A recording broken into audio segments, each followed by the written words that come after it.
Los últimos acontecimientos vividos en el Perú han demostrado una gran división entre la población capitalina y las ciudades satélite del país.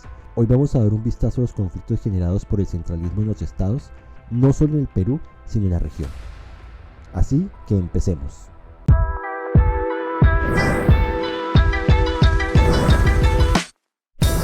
Tenemos que establecer el concepto de centralismo y federalismo. Centralismo: sistema de gobierno que propone a la concentración de poder político y competencias administrativas en los órganos centrales del Estado. Federalismo: es un sistema político en el cual las funciones del gobierno están repartidas entre los grupos de estados asociados, en un primer lugar, que luego delegan competencias a un estado federal central. El origen de los estados actuales en América se remonta a la época virreinal en las naciones hispánicas. Durante este tiempo, que fueron casi 3 siglos, la mayoría de las entidades políticas tenían una autonomía de administración ante el poder político de la península.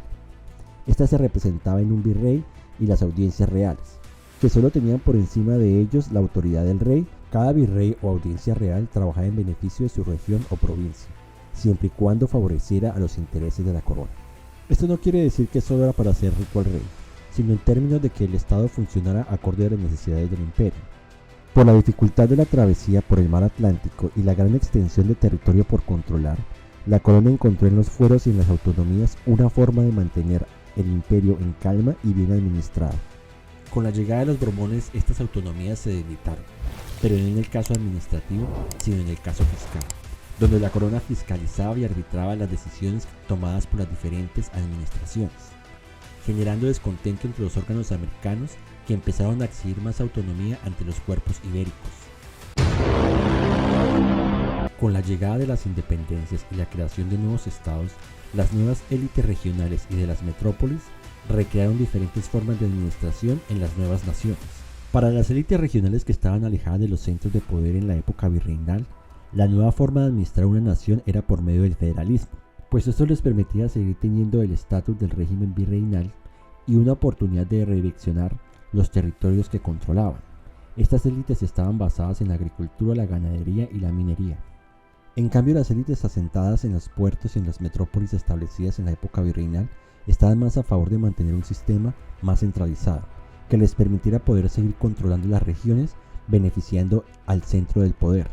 En todas las historias modernas de las nuevas naciones americanas entraron en guerras internas por cuál sistema establecer como forma de gobierno.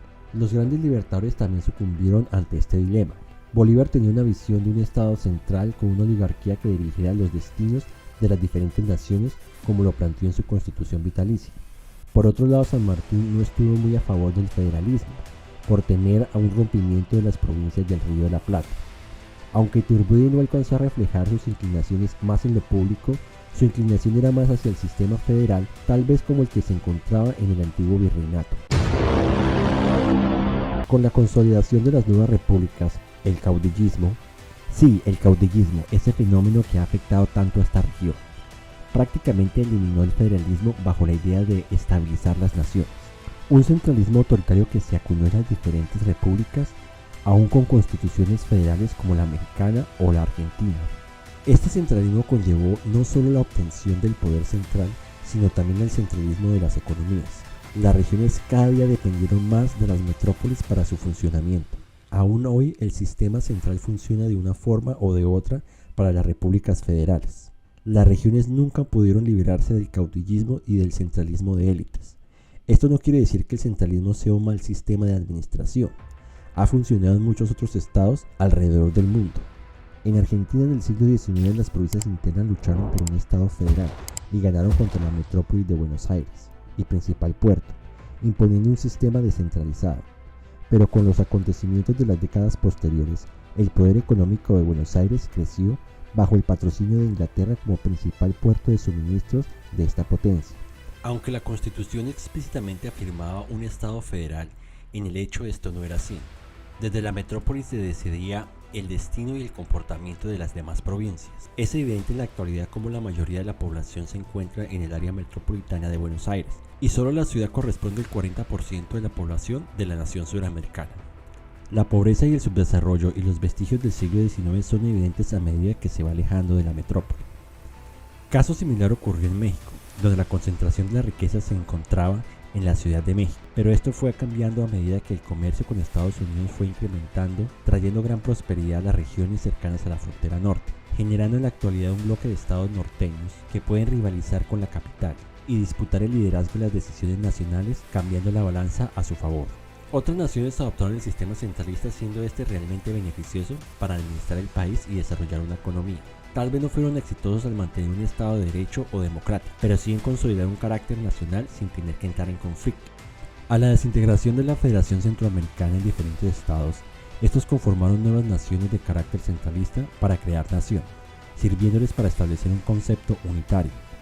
Esto solo fue favorable por lo pequeño de los estados y la similitud de las diferentes poblaciones que en ellas habitaban, más la creación del enemigo externo que fueron sus antiguos compatriotas.